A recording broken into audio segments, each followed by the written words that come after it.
हर हर महादेव साथिया, आप सभी का अपने चैनल हॉट टचिंग स्टोरी में तहे दिल से स्वागत है। आप सुन रहे हैं अपनी पसंदीदा कहानी वफा ना रासाए। अब तक आपने सुना कि अन्य ने शिवन्या को मिलने के लिए बुलाया था। कहिए, किस लिए मुझ नाचीज को बुलाया था? क्यों मुझसे मिलना चाहती हैं आप? शिवन्या ने अपना बैग टेबल पर रखते हुए अनन्या से पूछा। अनन्या ने एक बार अपनी घड़ी देखी और दूसरी नज़र शिवन्या पर डाली। वो टाइम से 15 मिनट लेट थी। शिवन्या, क्या यही है तुम्हारे संस्कार? अनन्या भड़क उठी थी। एक तो तुम 15 मिनट लेट आई हो और ऊपर से यह बिहेव।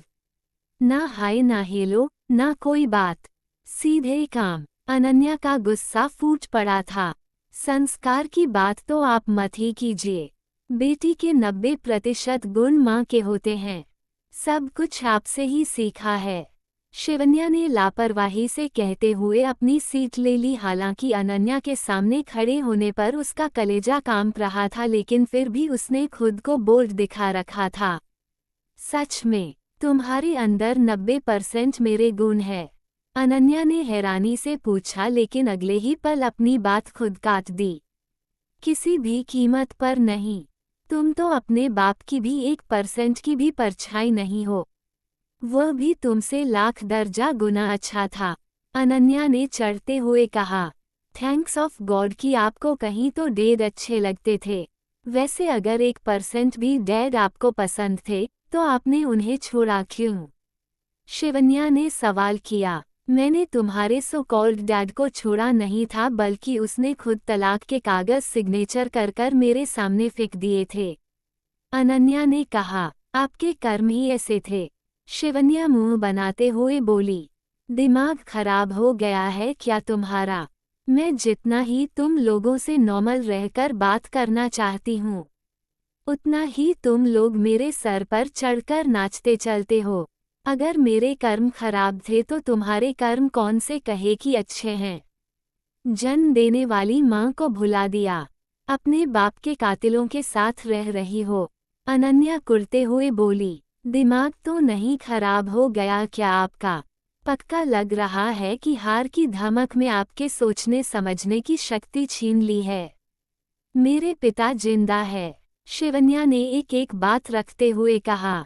तुम्हारा बाप जिंदा नहीं है, बल्कि रणविजय ने उसे मार दिया है और तुम्हें इस खुशखबरी में जिंदा रखा है कि तुम अपने घर परिवार वालों के साथ जिंदा हो। यह नहीं कि कम से कम अपने बाप के कातिलों को उनके मंजिल तक पहुंचाओ। अनन्या गुस्से में चिल्लाते हुए बोली। शिवन्या की को जबरदस्त हैरानी हुई। आज तक सच्चाई नहीं जानती हो ना, इसलिए आशुतोष को अपना बाप समझती हो। आशुतोष तुम्हारा पिता नहीं है। तुम्हारा पिता ईशांत मलिक था, जो कि तुम्हें अपनी जान और जिंदगी से भी ज्यादा बढ़कर प्यार करता था। अनन्या ने अपने सामने रखी फाइल उठाकर शिवन्या की तरफ बढ़ाते हुए कहा। क्या कह रही हैं आप? होश में तो है ना? शिवन्या गुस्से में चिल्लाती हुई बोली, लेकिन अनन्या के इंक्शन से वह भी साकेत रह गई थी। शिवन्या गुस्से में और चिल्लाकर बोलती, लेकिन अचानक से उसे इस प्राइवेट लंच केबिन के दरवाजे पर रणविजय की झलक दिख गई थी, इसलिए उसे उसका कॉन्फिडेंस लेवल हाई हो गया था। थैंक्स गॉड चाचू तुरंत आ गए, वरना ये तो मेरा कत्ल कर देती। पहले ही हार्ट अटैक का झटका दे रही हैं, और यहाँ पर मुझे बचाने वाला भी कोई नहीं था। शिवन्या ने अपने मन में सोचा। अनन्या ने अपने आप को अपने बच्चों के नज़र में इतना हल्का कर लिया था कि शिवन्या अनन्या के मुंह से यह बात सुनकर भी उस पर विश्वास नहीं कर पाई थी। उसे लगा था कि जरूर यह कोई ना कोई अनन्या की चाल है, इसलिए उसने तुरंत कहा। देखिए, ये फालतू के चाल और यह झूठी फाइल आप अपने पास ही रखें। मेरा तो इनको देखने का भी कोई इंटरेस्ट नहीं है। डॉक्टर हूँ तो इतना तो समझ सकती हूँ कि आपने डीएनए की कोई झूठी रिपोर्ट तैयार करवाई होगी या फिर उल्टे सीधे फोटोग्राफ्स लेकर आई होंगी, पर सॉरी, मेरा इनमें कोई इंटरेस्ट नहीं है। शिवन्या ने साफ कहा। शिवन्या का इनकार सुनकर अनन्या चिढ़ गई थी। तुम्हारा दिमाग खराब हो गया है क्या शिवन्या?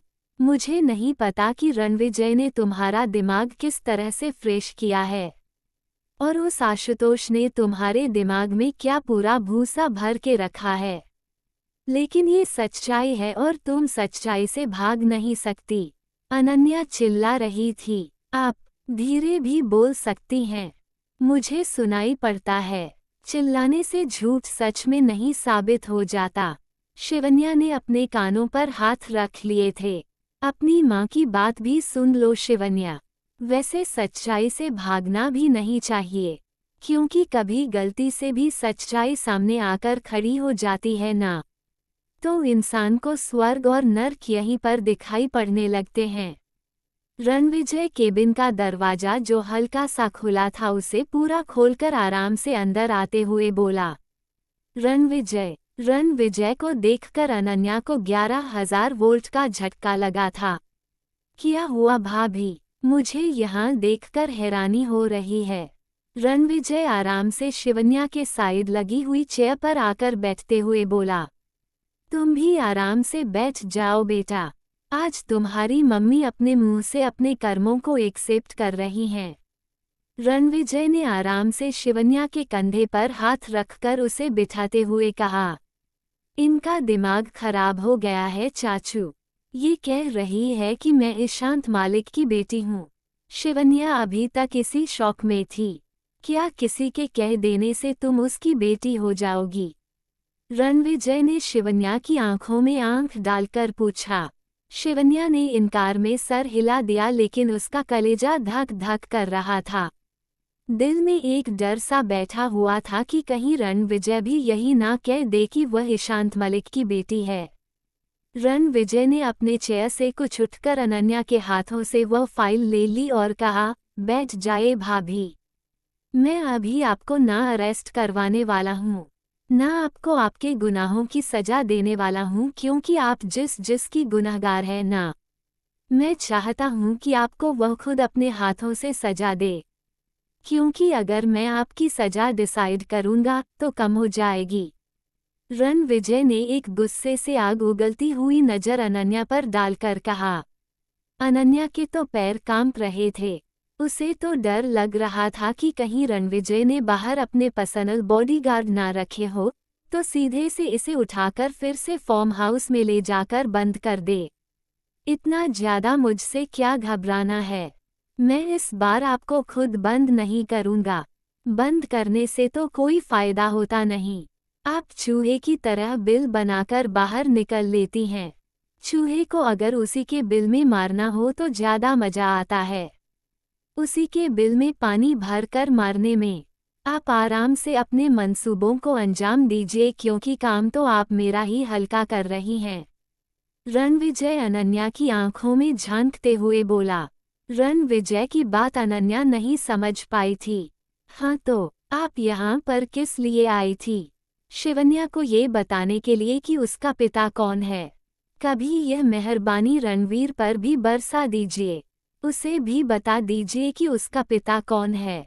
हम तो इसी का इंतजार कर रहे थे कि कब आप शिवन्या और रणवीर को भी सच्चाई बताएं।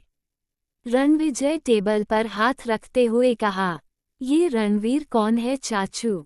शिवन्या ने पूछा। क्या रणवीर का भेद खुल जाएगा? जानने के लिए बने रहे अगले भाग तक। तब तक के लिए वीडियो को लाइक और चैनल को सब्सक्राइब करना मत भूलिएगा। खुश रहिए, स्वस्थ रहिए, मस्त रहिए और यही यूट्यूब पर मिलते रहिए। मिलते हैं अगले भाग के साथ। हर हर महादेव।